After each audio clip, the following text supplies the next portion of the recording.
बहुत कामयाबी मिली है इसमें। और वसीम अकरम इन्होंने अपनी टीम के साथ एक हमारे मोस्ट वांटेड क्रिमिनल है, बादली से बिलोंग करते हैं, मेनपाल, उनको डिपोर्ट करके लाए हैं, एस्कॉर्ट करके। सो ये मेनपाल जो है, he is called Dila also, Menpal उर्फ डीला, और बादली गांव के रहने वाला है। और इसके खिलाफ काफ़ी मुकदमे दर्ज है, 22 के लगभग मुकदमे दर्ज है, और मर्डर, अटेम्प्ट टू मर्डर, काफ़ी कुछ है। और आप लोग अगर जानते हो तो 2014 में एक गुड़गांव जेल के अंदर एक मर्डर हुआ था, तो उस पे ये प्रोक्लेम्ड अफेंडर भी है, भगोड़ा भी है। सो ये कैदी थे, कन्विक्ट, कई बार पैरोल पे आए थे। और जब मैं एसपी जज्जर था, एसटीएफ आने के पहले, उस टाइम पे भी पैरोल के लिए अप्लाई किया था, बड़ा स्ट्रांग डिसेंट नोट दिया था जिसपे इसको पैरोल नहीं मिला। समहाउ अगले 3 महीने इसको पैरोल मिल गया था 2018 में, जुलाई में। उस पैरोल से जंप किया है इन्होंने। तो इसने जंप करके ये 2019 में सोनू कुमार के नाम पे पासपोर्ट बनवा के कोई सेक्टर 18 विलेज सरहोल गुड़गांव यहाँ के एड्रेस से एक पासपोर्ट नकली डॉक्यूमेंट तैयार करके बनवा के ये कोलकाता एयरपोर्ट से ये कंबोडिया चल गए। तो और उस समय से का एसटीएफ भी, हरियाणा पुलिस भी बहुत काफ़ी मेहनत कर रहे थे इसको राउंड अप करने के लिए। लगभग कुछ महीने पहले इस पे कुछ वसीम के और एसटीएफ के मेहनत के कारण इसके कुछ डिटेल्स मिले, स्पेशली इसका जो नकली पासपोर्ट है उसके डिटेल्स मिले। तो उस नकली पासपोर्ट तो ओरिजिनल है, लेकिन जो नकली डॉक्यूमेंट्स पे जो पासपोर्ट बना रखा था, उस डॉक्यूमेंट्स के बेसिस पे इन्होंने केंद्रीय एजेंसीज के साथ मैटर को टेकअप किया है। जो स्पेशली जो एनसीबी होती है, जो सीबीआई में, जो नेशनल सेंट्रल ब्यूरो, जो इंटरपोल के जो एनसीबी है, सीबीआई है, उनके साथ टेकअप किया है। उन्होंने कंसर्न एजेंसीज के साथ टेकअप किया है, और कंबोडियन लॉ एनफोर्समेंट एजेंसी के साथ टेकअप किया है। उसके बाद काफ़ी मेहनत के बाद, कम से कम 1 डेढ़ महीने के बाद, पहले इसको कंबोडियन अथॉरिटीज़ ने इसको वहाँ पे डिटेन किया है, डिटेंशन सेंटर में रखा हुआ था।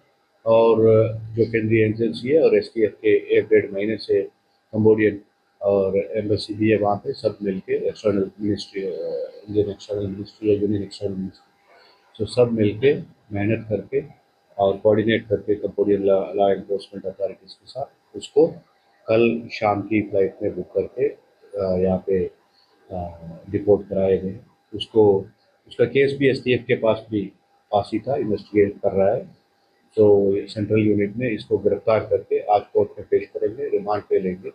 सो ये कैसे कैसे बनाए थे, इसका पासपोर्ट के लिए क्या क्या इन्होंने गलत काम किए हैं, और कैसे कैसे रूट अपनाए हैं, किस किस ने मदद किया है, ये सब के बारे में पूछताछ करेंगे और आगे इसकी तफ्तीश आगे बढ़ाएंगे।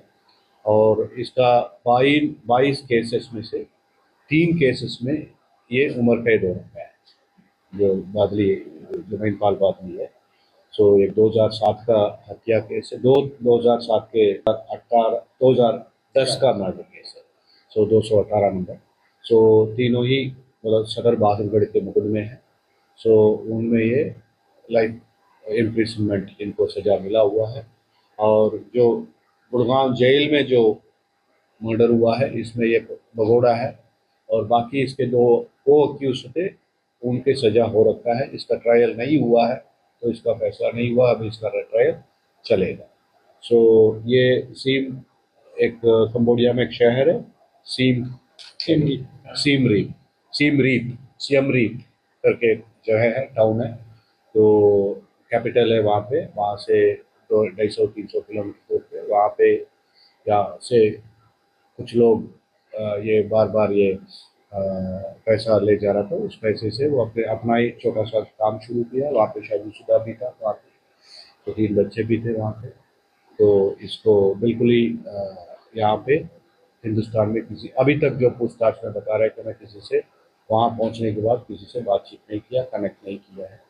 तो लेकिन अब बताएगा, अभी तो यही बताएगा अब रिमांड पे, पूछताछ पे, तो क्या क्या इसने किया है, कैसे कैसे वहाँ पहुंचा है, क्या क्या किया है, ये सब कुछ पता चलेगा। सर इसकी जानकारी कैसे लगी कि एक अंदर वो कैसे लगी है तो फिर तो और भी लोग हमारे बाहर है ना।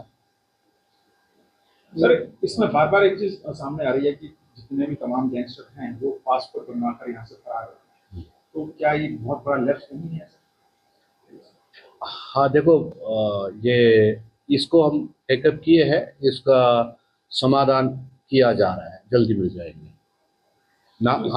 हमारा ही प्रॉब्लम नहीं है, हर स्टेट पुलिस का ये प्रॉब्लम है। इसको जहाँ पे इस मुद्दा को उठाना है उठा रखा है, और वो भी समाधान कर रहे हैं इसके। How he was leading his life there in Cambodia, sir? Was he operating some kind of gang in Cambodia in India? And was frequently financial resources were being provided to him? No, it was pure romantic relationship with that lady. That's what we have. He was come to. hiding. He was hiding, but she didn't know. Then she didn't know that he has a criminal background. She was a Cambodian lady. She was a Cambodian lady. When he got married, sir, out there in Cambodia? He did not marry her. They were living with. That's a different culture. That's a matrilineal culture. वहाँ पे ठीक है, it's not patriarchal So was he culture. trying for Cambodian citizenship or something? हाँ, obviously सब कुछ वो Cambodian सीख भी रखा है, वो language भी सीख रखा है. He had learned the Cambodian language also. He was running a business in Cambodia. So it was a kind of restaurant cum bar time, right? In which city, sir? This Siem Reap? वही same place, same day. Sir ये किसी को gang से भी जुड़ा है? No, so far nothing has to do to that effect. Sir 2018 में जब ये चला गया था 19 में 19 में, तो उसके बाद से सर इसमें कोई आपके एक्टिविटीज आई होगी? नहीं, कोई ना कोई एक्टिविटीज रिपोर्ट हुई है, ना कोई इसकी इवन अभी क्लेम करता है किसी से कनेक्ट भी कर रहा था यार. He was not even talking to his family. That's what he claims so far. So whatever यही कहता है, अभी तक यही कह रहा है during interrogations and police questioning. So few things में है, अभी तो हमारे पास travel में ही था. Some kind of financial help was being provided from India? No, whatever he had to take, he took the first visit. Okay, so he visited other countries also. So because his identity to was hidden, so nobody knew he was Mainpal Badli. So he was Sonu Kumar for everyone. So he was traveling to other countries also, Mauritius, Indonesia, and Thailand वगैरह गया है. A reason for choosing Cambodia to settle down there? Anonymity ना. There was no Indian diaspora. Indian diaspora ज़्यादा नहीं था ना वहाँ पे.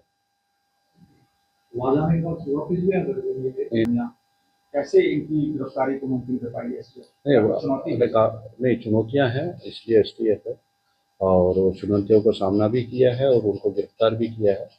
और आप जानते ही हैं किस तरह से गिरफ्तार हुए हैं, और चाहे वो एलवीस यादव के घर पे हुआ हो, और उसके पहले 2 वारदात मर्डर हुआ है, और एक और सिंगर के सामने फायरिंग किया है. सभी पकड़े गए हैं. सो 2 या 3 अभी नहीं पकड़े गए, उनके लिए भी कोशिश जारी है. जल्दी इसी तरह जैसे इनको पकड़े हैं उसी तरह उनको भी पकड़े. So how many more deportations? In the last 3 years, how many deportations has been executed by STF? It is the 8th one in last 2 years. This was the, sir? 8th one. 8th one in last 2 years. Before that also we had, I think 5-6 had been deported earlier also. Deportation and extradition. And we have been the pioneer, and we have been doing very good work. STF Haryana since its establishment has been doing good job in as far as the deportation is sir concerned. इसमें कितने नामी gangster हैं? हाँ जी, your deportation. So the STF deals only with the rewarded gangsters only. So whoever has been reported are all the gangsters. Recently we were able to bring Rahul Kala Khairapuria, उसके पहले जून, Joginder गियोंग, Kunal Jones. It takes a bit longer time when people are sitting. Raju Basodi, Kala Rana, in his previous tenure taken. Okay, so it takes time actually. Joginder गियोंग की जो शुरुआत है, मेहनत है, when I was IGST started, and it happened last year. and इनका सिमर ने शुरू किया था when I was IG here. So अभी इसकी कामयाबी अब मिली है. So it's time taking process because it is a lot of coordination, cooperation between countries have to take place. होता है, लेकिन एक बार लोकेट होने के बाद हम छोड़ते नहीं, पीछे पड़ के भी प्रिंट करता है।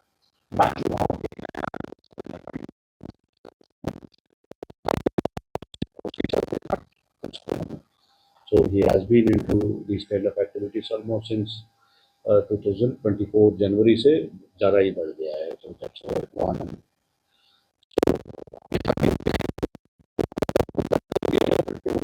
Once he was located, he was detained also in USA, but again he had disappeared from that. But we are on. क्या लगता है सर लॉरेंस का सिंडिकेट और कौशल का सिंडिकेट, एक सिंडिकेट हिमांशु भाव खुद का खड़ा करने में लगा है? ये assumptions के लिए मेरे पास जवाब नहीं है. कोई syndicate नहीं है. They are criminals. Okay, they are third-rate criminals, and they will get what they deserve. So these criminals sitting outside overseas, how do they operate? Haji? These criminals, like they fled India, how do they operate? See, though I would request all of you not to glorify these criminals and their operations.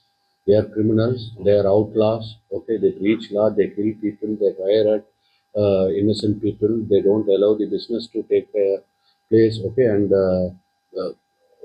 the victims are very common citizens. Okay, so I don't. It may be good stuff for you to, for a web series or media to sensationalize, but I would not like to reveal their operations or their names or in their so that you would glorify. Okay, so आपसे ये उम्मीद भी करता हूँ कि ये criminals है तो they should be named as criminals, they should be labeled as criminals, and they should be treated as criminals. Okay, and they are not heroes to glorify for the media and for social media for anyone.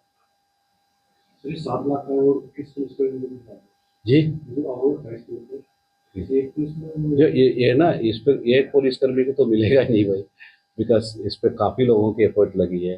Okay, from Bhadli to Cambodia. ठीक है, so will distribute. So a couple of more queries, sir. You said that in 2019 when we had left from India, we had taken all the financial resources with them. But Carrying. we are establishing that. And he was establishing himself. He was carrying cash, and अभी तो preliminary interrogation हुई है. So he claims that he has taken money along with him, and किसके माध्यम से ले गया, क्या है, वो सब कुछ interrogation है. So अभी तक पूछताछ में कहते हैं 1.25 करोड़. Yes, 1.25 करोड़ के लगभग वो Indian money Cash to currency. Cash गया है उसके पास. That's what he claims. So Right. जी नहीं, अभी नहीं. Three kids. With that Cambodian We lady. would request not to pass any adverse or negative comment about Cambodian society and culture. Sure. It is not good.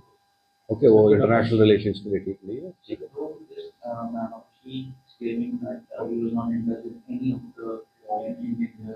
It was completely a technical and human intelligence. अब ये कोई भी ये जो भी हुआ है that's based on human intelligence and the technical surveillance. Okay, it's not about any of his crimes.